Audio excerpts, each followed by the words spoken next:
Hey guys, welcome to Every Damn Friday. This week we've got an awesome guest. His name is Jon Decious. He is from Kentucky originally, Monticello. He's a songwriter, a performer, and he's had quite a bit of good luck here lately with some songs that are coming out on the radio. We had a great conversation today talking about kind of how he got his start and how things are going for him. So I hope you enjoy our conversation. Thank y'all so much. Good morning. What do you say, Jon? What's up? How you doing? You know how I know we're old? How's that? Because we're drinking coffee right now instead of beer because it's 8 a.m. That's true. Yeah. Yes, it is. You were not wrong. But you've got a busy day. That's why we're doing it early. I've got Jon Decious with me. He is an amazing singer-songwriter. I met about 10 years. I guess we met when you were with Town. Yeah. What would that have been, like 2016? Yeah. Something like that. He's a Kentucky boy, and he's been having lots of success here lately. And on this podcast, I'm really wanting to focus on trying to bring some light to creators and people that are doing stuff, and especially people that have worked as hard as Jon. And you have, right? Yeah. So where at in Kentucky are you from? I'm from a town called Monticello, which Okay. is near Somerset. But like Somerset's the only thing anybody's heard of that's close. Is It's like that Pulaski? no, so Monticello's in Wayne County. Oh, Wayne County. There you Yeah, go. over in Wayne County, and we almost won the state championship a couple years ago in football, but that ain't Uh-huh. neither here nor there.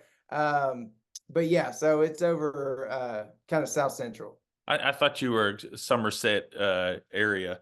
Yeah. It beautiful country over there, but you've been in Nashville for how many years now? Well, so I moved to Nashville when I was in middle school, or like right outside of Nashville, like 25 minutes Okay, north. the whole family.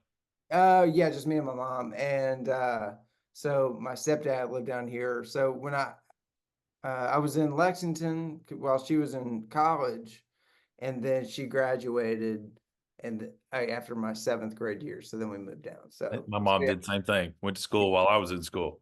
Yeah. Very cool. So it was that, yeah.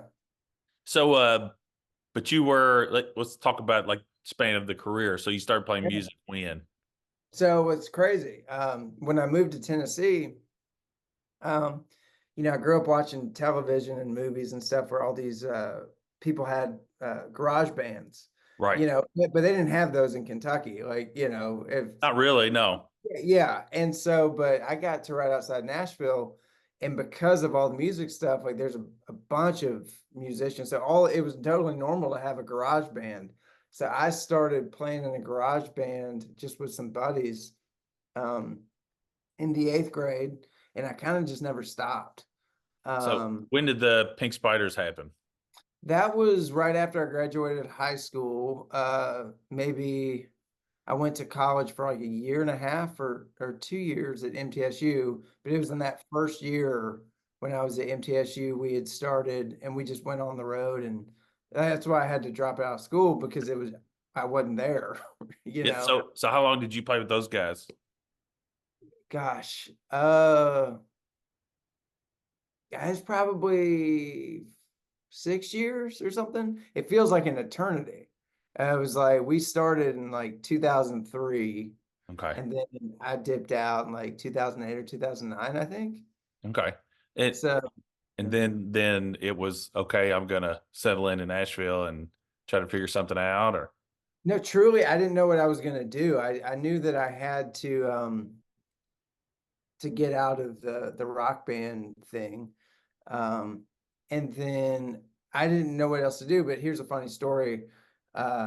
I was living on my drummer's couch at the time because I had just gotten thrown out of my girlfriend's place. And we were sitting around, and me and him were the only two people that like country music, like in our whole crew. Like, and it had always been that way. So even back when we were just in a van, we'd have to take the night shifts to listen to music or to country music while everybody else was asleep. So there was like a 3 month span where we were off the road and I'm living on his couch. He said, man, he's like, we ought to start a country band. And I was like, yeah, like a side project. And I was like, oh, okay, like that's fine. And he's like, well, he's like, since you're the most handsome, you're gonna have to be the singer. And I said, well, all right. And he said, well, if you're gonna be the singer, that means you're gonna have to write songs. And it just shows how dumb or naive or all the above that I am. Uh, After having been a technically professional Yeah. musician for all those years, it never occurred to me that like that our singer like actually wrote down before he came to us with these songs and like had to work on it. I was like, huh, okay. So, but anyhow, so I tried it, and then the first things that I'd done, it wound up getting some critical acclaim, but it was like through osmosis, I learned how to write songs because I was playing songs every night for And playing and listening to great just songwriters and what, yeah, and just, there's something that can't be replaced about, especially when you're broke. Yeah, I mean, and it's this way too when things are going well, because that just because you're having success doesn't mean that the crowd has to like you, but there's something that you have to do with the song to make enough money to make it to the next town. And oh yeah, if you can't make people care, you ain't gonna sell that t-shirt. You ain't gonna, and it all depends on the song that you write. And it was it just has to something connect. inherent.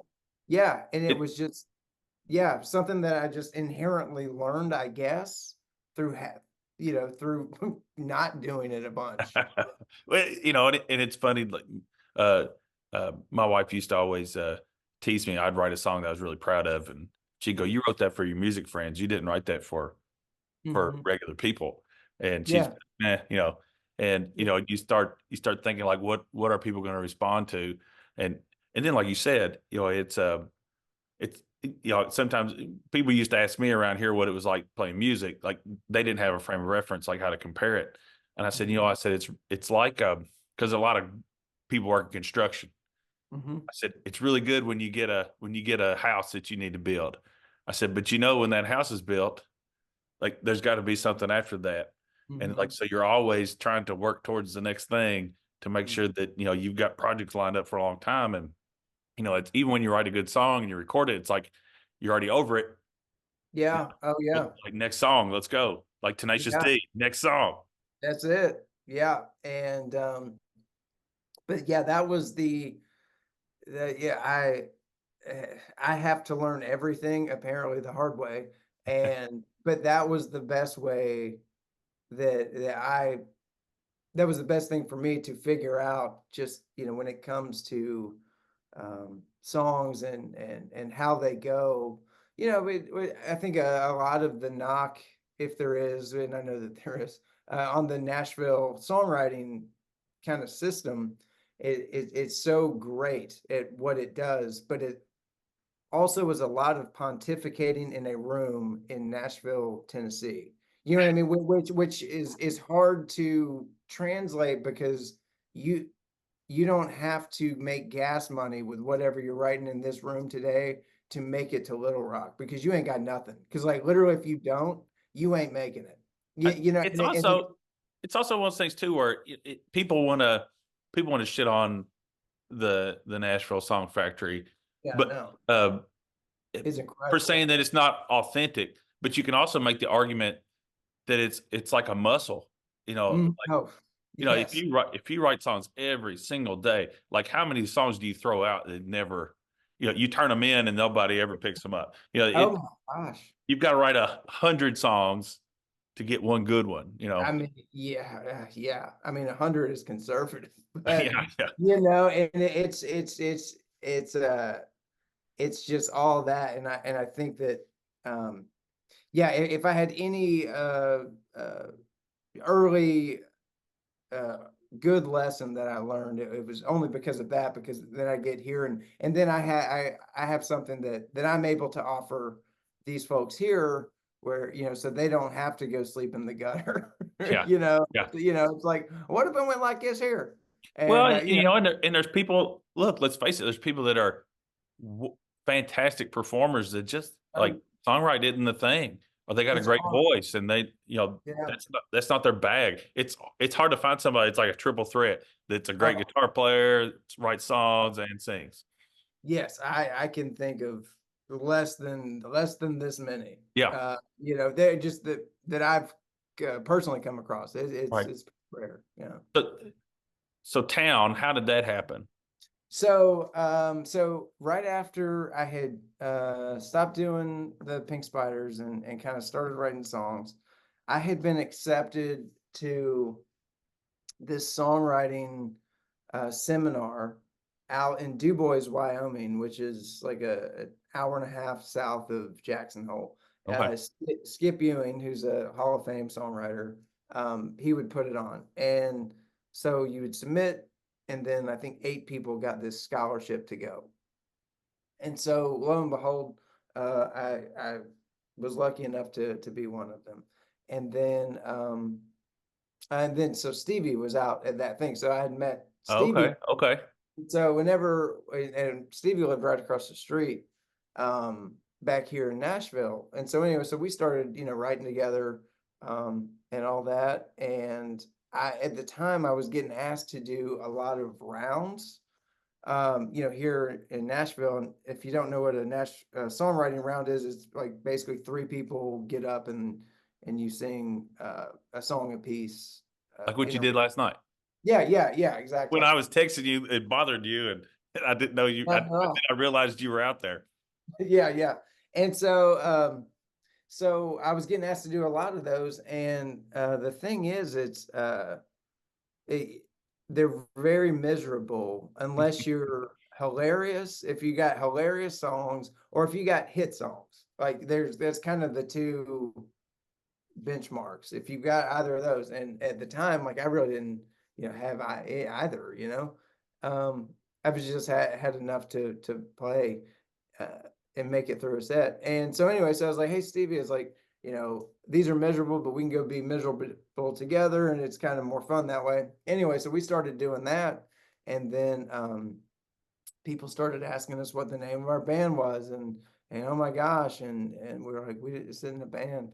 And but neither one of us knew what we were doing. So we thought, well, okay, well, maybe that's a thing. And then things progressed and good things started happening.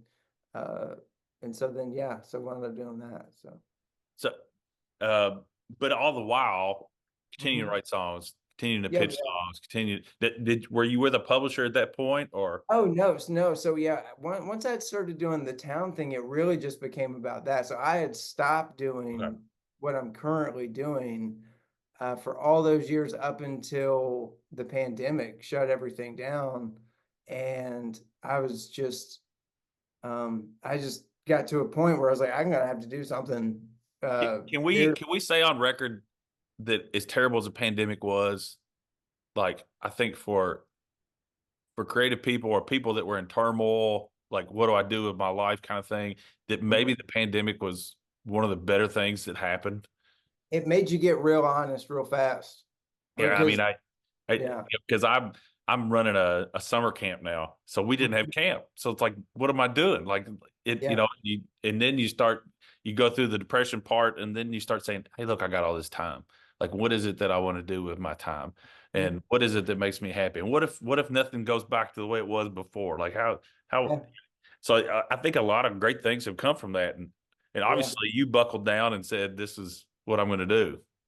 Yeah. And so that was just that was kind of the point where it's like, okay, here we go. New chapter starts now. And like as sad as it was, because we had worked really hard, and town was kind of starting to grow some legs, right? Because we had kind of regrouped and figured out what the heck it was we should be doing, like the end of 2018. Yeah. And so then, like through 2019, we were kind of piecing that plan together. And the top of 2020, it was crazy. Like we were Listen, starting to go that outside. was We were into playing, that was into yeah, Jericho Woods too, man. Like, it's like yeah, we played all the big festivals that we wanted to yeah, play in 2019, and then it was just yeah, like, yeah. And so it was just as sad as it was. it was time to do something else. And sure, yeah, I buckled down. I wrote a book about this other thing I'd done. So I've got this my best friend in the whole world. His name is Aaron Ratier, and I was going to ask you about Aaron next. Perfect. okay. Well, wait, do you have a specific question before I Nope. jump in? Nope. Okay.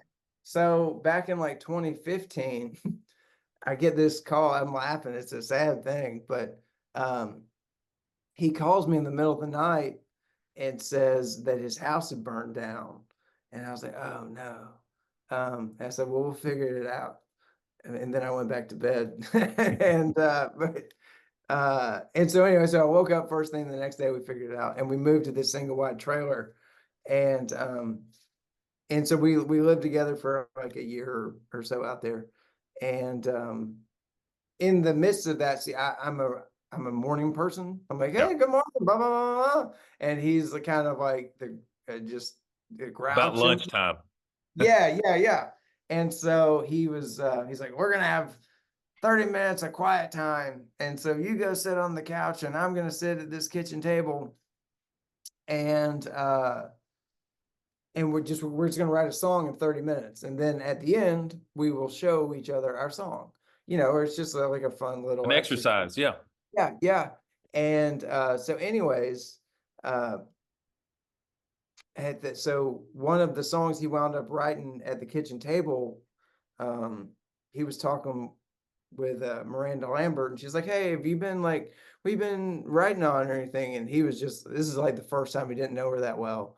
And so he played her this song called For the Birds that he had written at the kitchen table. It was a 30-minute song. And so anyway, so she like changed a few lines and stuff like that, because they're not really supposed to be perfect in 30 minutes. Right. And then sure enough, she put it on a record. And so anyways, there was that seed in my mind, and I thought, well, maybe but because going back to the point, it's really hard to write songs every day. Right? And if you're gonna try to it's kind of like getting on the interstate, Yeah. like a country road. If there was just like I-40 right here and you're No on the good slope, ramp. it's like literally like the backest of back roads. If that had an internet or an interstate on ramp, you better get some speed up before you Yeah. try to get back on that Hey, I've got interstate. one song. Yeah, oh, yeah, go, yeah, that's great. It's, and that's where so it was 2021, I think, when I started. I was like, okay, well, I'm just going to do 30-minute songs every day. And I did 250 times that first year. So I did 250 the first year, and I did 300 the next year. But the next year, I also probably did like, gosh, I don't know, 150 like co-writes, because the Yeah. world was kind of starting to open up a little bit. Well, and you can And do stuff like this, and you can get yeah, together with people. yeah. And but anyways, yeah, so that was just my goal. So, I woke up every morning and I had this long list of things I would do in 30 minutes.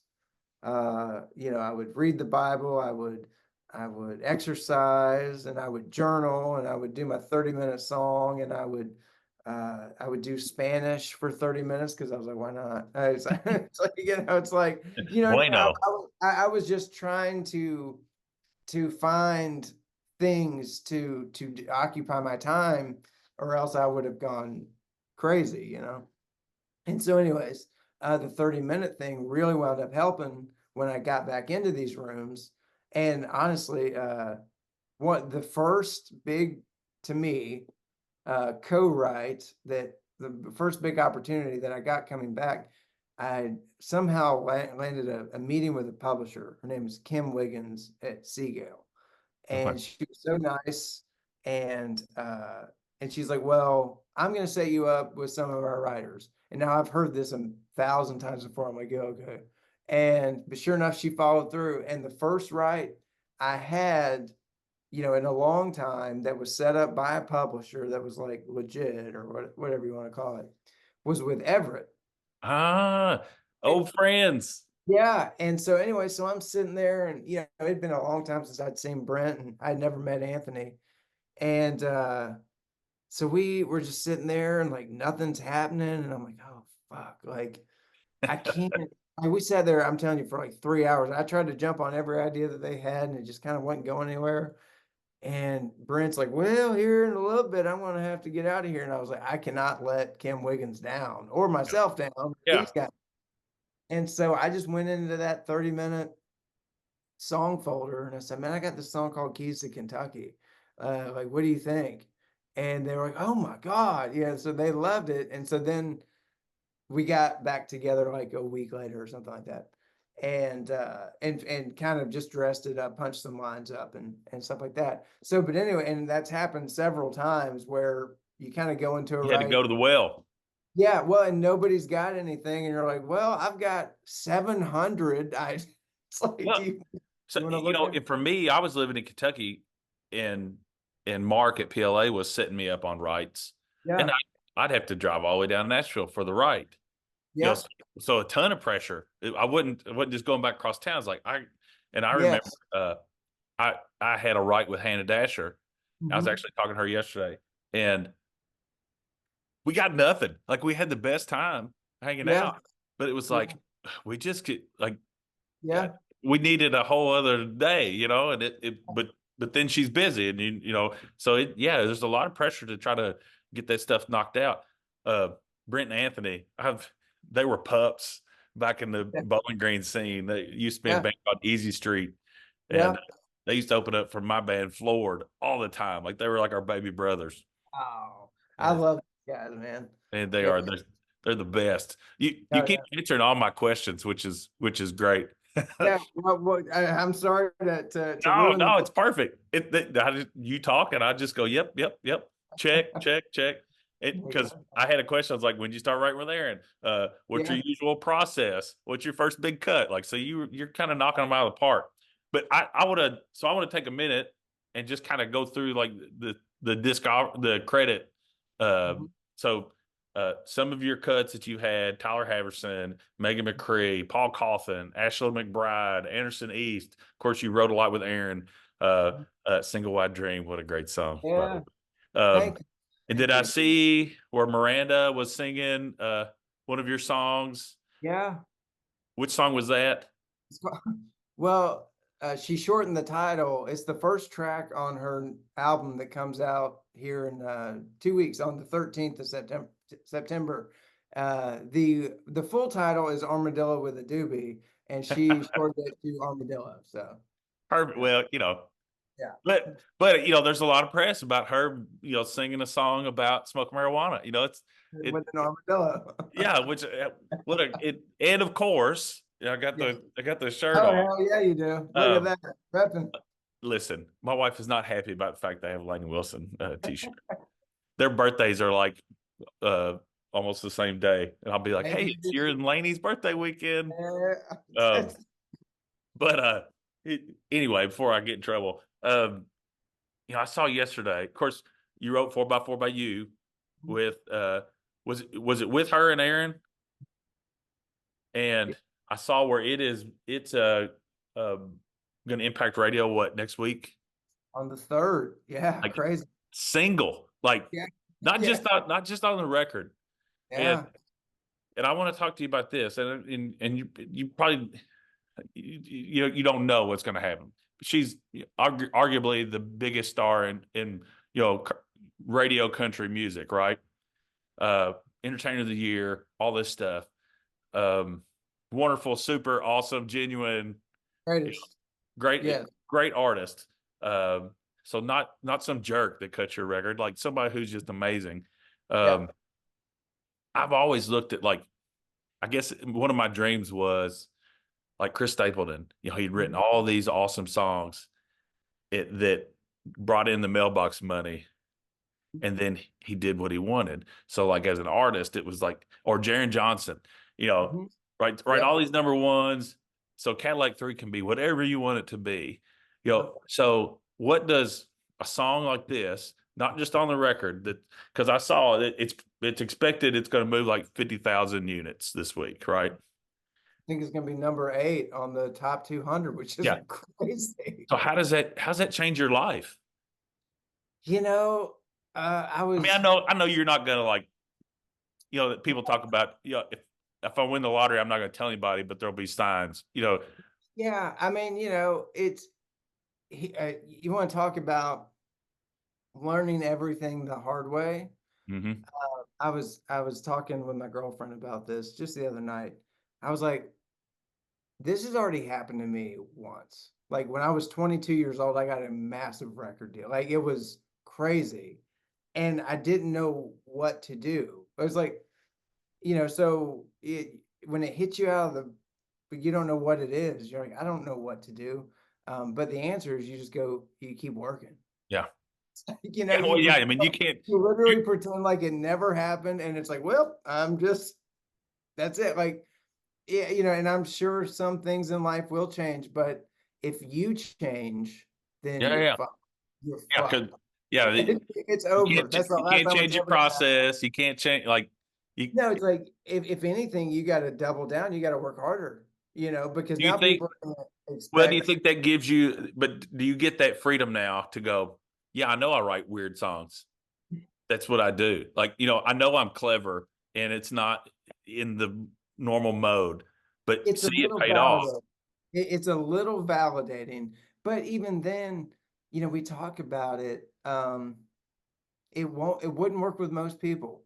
You know what I mean? I'm still gonna have to figure out how to do all the things. I'm gonna need to be a Yeah. well-rounded writer because it's most people aren't Lainey Wilson. Yeah. Yeah. And like whether that's good or whether that's bad, that's not like a knock on anybody else, but But you you still know, got to have 100 songs that are like, you yeah, know, well, regular yeah, it's like regular themes and it's topics. a job, and I've always and another one of the big things from the pandemic that writing in a journal and stuff every day, where it's like I figured out what I was best at, and that's just serving people. So like these songs have nothing to do. Like I don't need songs Right. because Well, I I was going to ask you probably that. yeah, If ain't you, nobody. Oh, go ahead. well, I was just to say, like, is performance like kind of off the table outside of like rounds and stuff now for you? Yeah, like I I'm just not interested in it, and also I don't think other people are interested in it. It's like nobody's paying to hear me sing Sometimes songs. I wonder that about myself. So, but you just say at a certain point, you say, why? And that's kind of where even going back to the 30-minute song, uh, when people ask me about it, I'm like, honestly, the worst thing that could happen is I nail it. Like 100% or not a thing in the world could change because I don't need songs. Yeah. Yeah, like I don't, me personally, like, what do I need a song for? Yeah. I'm here to serve other people, just in life in general, but especially in my job, it's like if I can't help somebody else, then what am I doing? But I think that kind of opens up the whole thing though. Then you're like, okay, I can write about anything. I can write Mhm. about any perspective. I can write a song from female perspective, male, whatever. And then Yeah. nothing's off the table. Yeah, and because you walk into every room just saying, how can I help? And knowing it's got nothing to do with you. Because you're simply there to, and that's another probably upside of learning everything the hard way is that uh not only from the songwriter perspective do I understand it, I understand it from the artist perspective, and I understand it from the touring aspect, and I understand it from the t-shirt selling, because it's like how can you help the generalized business, but Yeah. it's like it's, and I tell artists, I'm like, look, I was like, this really like really personal deep song about whatever and ever. It's like I love those songs, but I don't, you don't need me to write those songs. Yeah. Like I can help you write the song that you're going to put on a t-shirt and sell so you can get to the next town. So you can, you know what I mean? So then it's like building blocks, and a lot of people, and honestly, we've seen it. I won't even name names, but some other artists that we're pretty close to, where it's like, yeah, they have the radio hit, but they don't have all the other songs to sustain you on the road, Yeah. because You got to play for an hour, the or hour road and is a the half. reality, and it's like, and if they're all mid-tempo ballads about something real sentimental, it's going to be real hard to sell beer, because at the end of the day, that is the whole business, by the way. Yeah. We're By we're the- we're just Budweiser salesmen, right? we are reps, and it, but it's one of those things that I never would have understood unless I'd been doing this stuff for like 21 years. Like, I've done all the jobs. Yeah, because being the artist, looking back, you know, we had full band, so you had to pay 5 people. Like Oh you, yeah. you had to get there, you had to do all the stuff. So yeah, you'd take the 4 hour gig uh, at Whiskey Row or at Austin City Limits or wherever, knowing that they didn't want to hear your stuff. Like they wanted to hear, calling Baton Rouge and Alabama and all this stuff, and you just had to, it sometimes it would rip your soul out, Yes, but it yes. was but it was the thing. Like it's what Well, sustained it. and another thing, that with music, it's like, who told you that every day at your job had to be good? Yeah. It's like, why are you exempt from love, hating your job sometimes? Yeah. Everybody else does, you know what I mean? Yeah. It's like, and but and maybe that also comes with just having done the job for so long that it's not magic. Like, I'm so lucky to get to do it. It's my dream job. I was actually thinking about it on the way to work today, and I was like, because I mean, I've been working like really, really hard for a few years, but like it's not lightened up in the last couple months, let's just say. Right. Yeah. And so I'm just like, because I didn't get home till like 11 or something last night, so I was out by like, It's like 8 o'clock. Are you sure, bud? yeah, like 7:15 this morning. I'm just like, and then, but I was driving to work and I was like, man, I'm the luckiest motherfucker I know. I was like, and why is that? Because I know what it's like to wake up and look forward to going to, or what it feels like to be on the way to digging ditches. Yeah. And there's a big difference between the drive to going to write songs every day and to know that you're about to have a hoe in your hand for the next 12 hours. And it's also nice, because I'm not touring now. I've got a Yeah. studio here at home. I'm writing songs. I can Yeah. record them here at home. I can send stems out to buddies in Nashville. They'll send me Yeah. back drums. Yeah. I don't have to. It's the Wild West. You put out songs every day, whatever you want to do. Bring it Uh, up. but I'm not having to deal with all that other stuff, like you said, that you know Mhm. it, it was it was grueling. Plus, I got kiddos and family and all that Yeah, stuff. It absolutely. it's nice to land in a place where I can do this, I can do Yeah. this, I can say no to this. Yes. I have a job that I like Rick Rubin always said, what's you can be a successful artist, who goes to his day job every single day. Like it's Yeah. whatever you want it to be, Yep. and once you stop chasing that stuff and you're like, what do I want to do? I want to Yeah. write a rock record. Okay, let's Yes. go. I Oh, love what you've been doing, man. I really, and I'm just like, it's so inspiring, well, just who, having who fun. cares? Like Yeah. we're getting older. We're gonna be worm food one of these days. But the thing Yeah. is, like, the internet's forever. You know, Yes. I use my kids, so it's supposed to come out tomorrow. Actually, we'll Hmm. see. We'll see if one RPM can get it done for me. But Yeah.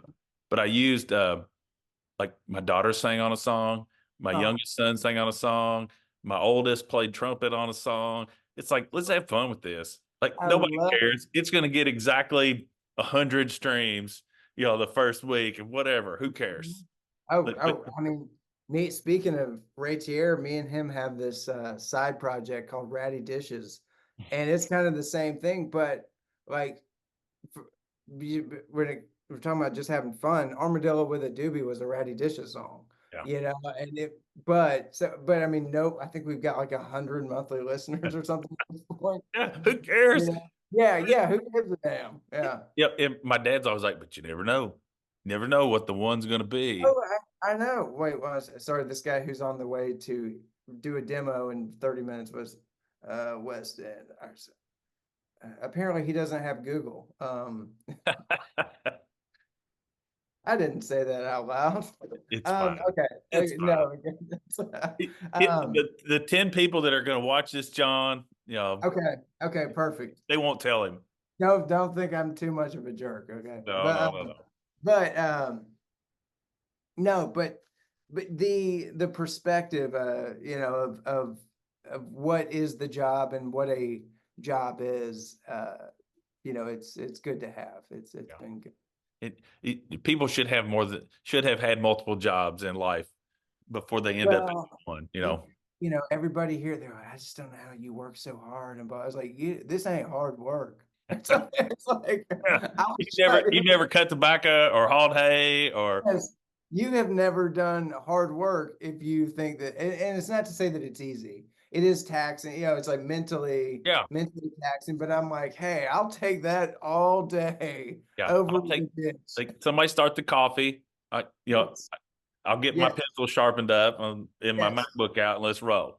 yes. And so anyway, but no, it's the greatest blessing in all my life, and the greatest job I've ever had, and maybe the job that I always should have been trying to get. But I always tell people I still don't know what I want to be when I grow up. So yeah, look, so I'm super proud. Like oh, thank to you. me, the relationships that I made playing music it was the icing. Yeah, The people that I got to meet along the way.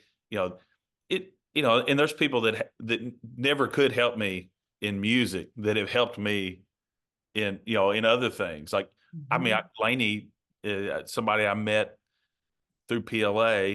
Um, um, it helped me get Lainey to sign a guitar for a fundraiser. So it's Yeah, just like those things that have went on, and get passes for friends to go to shows and whatever the thing is. But it's been nice to see people that I've known who've been in town for a long time, and it finally start paying off. And I know they talk about being a 10-year town. It's probably more like a 20-year town. well, it's a however long it takes town. Uh, but it really, and somebody was just talking about it. Was it yesterday? Whoever I was writing with, I think it was yesterday. Um, and they were just talking about the Laney stuff, and they were laughing. They were like,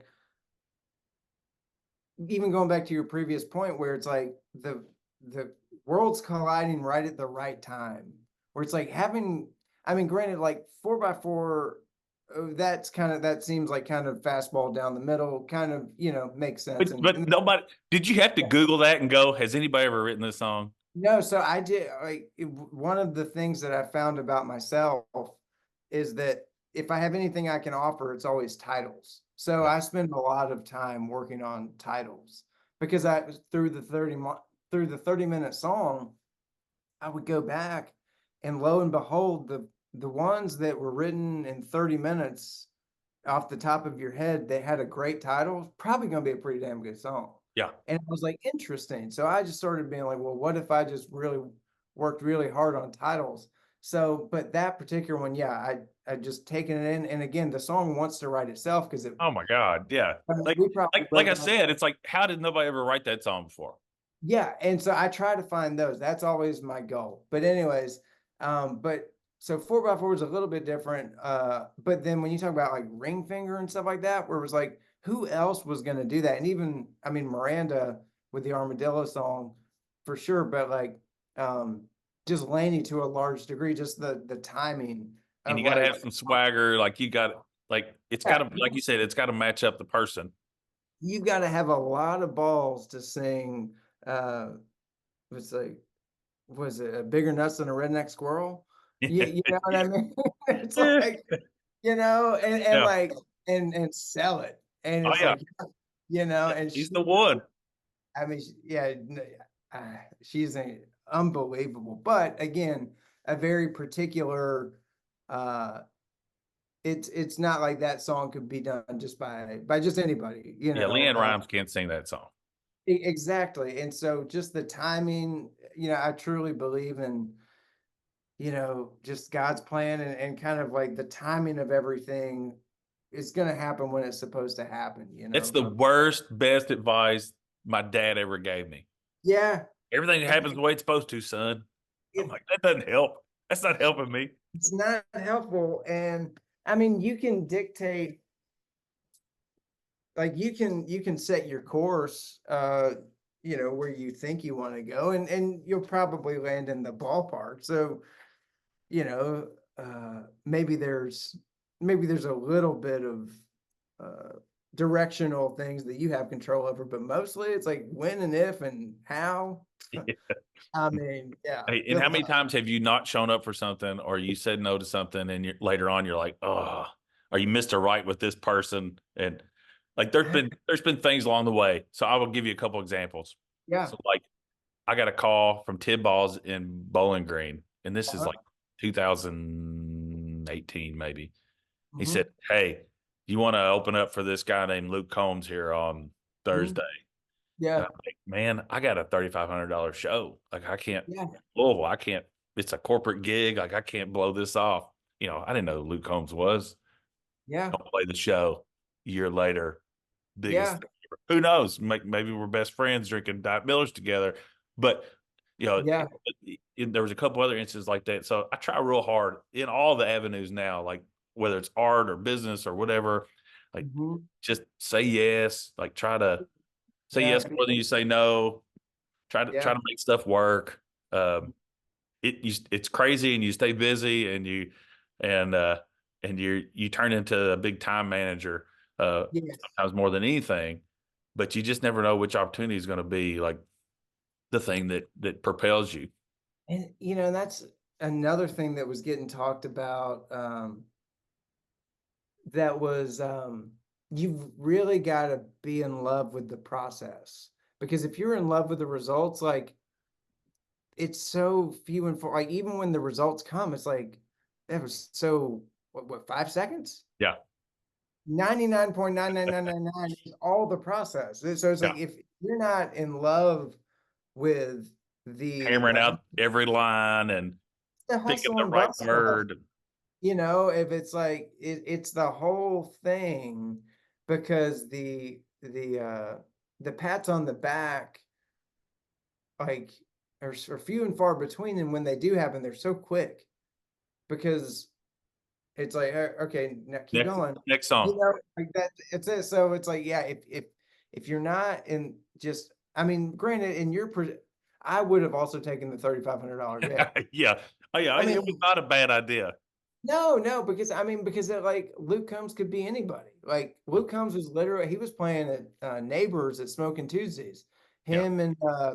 Him and James McNair, and I mean, Cobb was down there, Anderson. But like Luke couldn't get arrested, and he was just like some big old boy in there, and had these really great songs, and everybody's like, yeah, who cares? Yeah. And a lot of people don't remember, like he couldn't get arrested in Nashville, but couldn't get any kind of deals. And then he went viral on Vine. Do you remember Vine? I remember fine, like 15-second things. Yes, and he sang, at least from my memory, he sang Fast Car on Vine, and that was the song that really made it go boom. Never know. And but the whole talk back then on him was like, we've already heard Brooks and Dunn. Yeah. We, and but it turns out people I remember Brooks, meeting with a lawyer, and he's like, there's nothing special or new about you. He goes, but what do I know? Some big fat guy with a beard just uh is got the number one song in America right now. I mean, do people love you or don't they? Yeah. And that's another hard thing with whether, there's just music in general, where it's like kind of people either dig it or they don't. And there Right. ain't a whole lot that you can do. Like you can do all you can. And if they just don't, it's kind of like being in high school in a lot of ways, where, like the not particularly talented person who's just really popular. Yeah. And you're like, I don't like, they're just a really Why do magnetic they like character. that asshole? I mean, it's like Yeah. Billy, and, Yep. and Bill doesn't really do much of shit, but he's like, hey, but you just fucking love Bill. Yep. It's like, that's kind of like there's a little bit of something of that you kind of just have to have that, you know, because it's like it's a popularity contest, Yeah. and you're trying to make people, you know, want to Fall in like love you. with you. Yeah. That's the that's just kind of the thing. So So what's next for John? What I know you got a busy day. You got a demo, you got to write, but is there yeah, anything big on the horizon that you can share or gosh, I don't even know. There's a whole bunch of songs coming out. It seems like right now there's a big wave of them coming out. Like they were all written, you know, last year, or yeah, I guess pretty much all written last year. But I mean, I can't even look forward to, or I don't look ahead. I do. Right, I yeah, look yeah. forward, I look forward. Here's a good line. I look forward to everything, but I never look ahead. Yeah. And so I catch a lot of shit from the people around me Just because I relax, don't. enjoy it. Well, because I don't look at my calendar. I have no idea what I'm doing. I don't even know who I'm writing with this morning exactly. I know one of the people because I just got a group text with my publisher and the other guys. I'm like, oh, I'm writing with Rob this morning. But but I just never look ahead. I'm just like, what is it right now? And That then kind of like that headlight view. You that's see 100 feet yeah, in front of you, and that's all that really matters. yes. And so, you know, I'm going out to Los Angeles. I get to write with Linda Perry. Ooh, what's Yeah, going because on? hell yeah, dude. And you know, so I'm really excited about that. I'll be in Los Angeles for 2 weeks, which is will be. I mean, I live there, but never really wrote songs there before. Okay. So that'll be fun. Changes in latitude. Yeah, exactly. I'll buff it, and I'm trying to think. Yeah, really just writing a shitload of songs and trying to get better at recording because that was another thing that I found it was able to help other people if I could learn how to do it a little bit. Kind of Um, get the demo out, get like yeah, where put it's it like, together. yeah, rather than just like a voice memo. But then, you know, last year, you'd mentioned my good buddy Tyler Halverson, and he put out a Christmas song that I recorded, and Yeah. he's on Atlantic Records. So I'm like, so Atlantic, it's like that was kind of crazy. And then Lainey put out our demo of Ring Finger that we made. God, that was fun. That was crazy. Yeah. It was in the basement, or it was in a locker room of the Indiana Pacers arena Really? because he was playing the FFA. Yeah, I was there. Were you there? Okay, so Yeah. I was there too. Anyway, so we wrote Ring Finger and 4x4 in the underneath the arena That's crazy. that morning, and then there was a like a locker room type situation, and that's where I just took all my recording stuff, and like I don't know much more now, but I knew a lot less back then, and I'm just like nervous. I'm like, oh no, like I hope I don't fucking blow this. And but sure enough, I mean, you know, the thing about Lainey is that she's so good at what she does that it's like you can you can do your best and it cannot be very good, and she's gonna make it sound like, you know, Yeah. gold. She's So amazing. she I'm not gonna gush too much on here because Stella might watch it. yeah. Well, just yeah, she's just she's everything and more that I think anybody would think she would be, you know, just And nothing. and as a songwriter, you kind of need that champion too. Oh, a thousand Someone's gonna percent. go, Yes. Wait, you this know, guy right here. mhm. And you know, and I just can't say enough good things about her. And uh, on the professional side, what I respect, I mean, I respect all of it, but what I particularly expect, and I tell people that if Laney God forbid, got into an accident tomorrow, and there was some reason that she couldn't, you know, run across stage and all that, she'd be a hit songwriter. Yeah. Like literally, it would just be like, oh, okay, let me just go write songs. And but she's that good. Like she is fucking legit. Triple And threat, like we were talking about. that's what I'm saying. And that when I said I can think of less than this many, and she would be this one. Yeah. She would be a number one. It's not fair. You know, and you're like, how, what the hell? Why'd you get it all? You know, when it was getting divvied out up in heaven, it's like, Yeah. It's like, here we it's like, go. it's like the top of the shaker dumped off when God, like Oops. Oops. all the talent, like, oh shit, you know.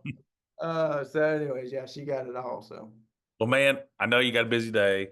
I really love talking to you. It's thank you.